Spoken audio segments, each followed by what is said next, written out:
Identitas mayat terbalut selimut dibungkus kantong plastik sampah yang gegerkan warga Kabupaten Sopeng, Sulawesi Selatan akhirnya terkuak. Mayat itu rupanya bernama Nurul Izza, warga Kampung Baru, Desa Watu, Kecamatan Mario Riwawo, Kabupaten Sopeng, Sulawesi Selatan.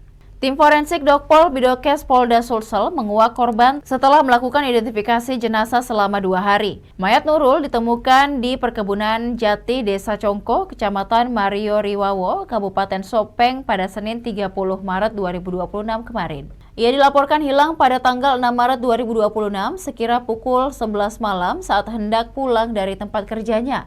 Ia bekerja sebagai kasir di salah satu warung bakso Labesi, Kabupaten Sopeng, Sulawesi Selatan. Nurul sebelumnya dilaporkan hilang oleh keluarganya di Polres Sopeng 2 pekan sebelum mayatnya ditemukan dalam kresek hitam. Tante almarhum Rosmini mengatakan Nurul adalah korban penculikan, perampokan, dan pembunuhan. Ia mengetahui itu setelah terduga pelaku yang diamankan di Mapolres Sopeng mengakui perbuatannya. Kalung, cincin, dan emas yang ditaksir berat 10 gram milik korban dibawa kabur.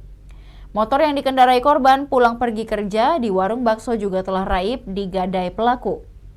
Begitu juga uang hasil penjualan bakso yang hendak disetor ke bank.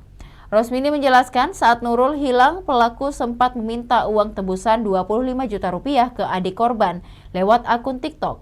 Pelaku bahkan memberikan batas waktu hingga pukul 3 subuh agar segera mengirimkan permintaan itu. Kini pelaku berinisial B mendekam di sel tahanan Polres Sopeng. Belum ada keterangan dari Satreskrim Polres Sopeng ihwal penanganan kasus itu. Demikian Tribun Timur Hot News kali ini. Saksikan berita menarik lainnya hanya di kanal YouTube dan Facebook Tribun Timur. Download Tribun X sekarang. Menghadirkan lokal menjadi Indonesia.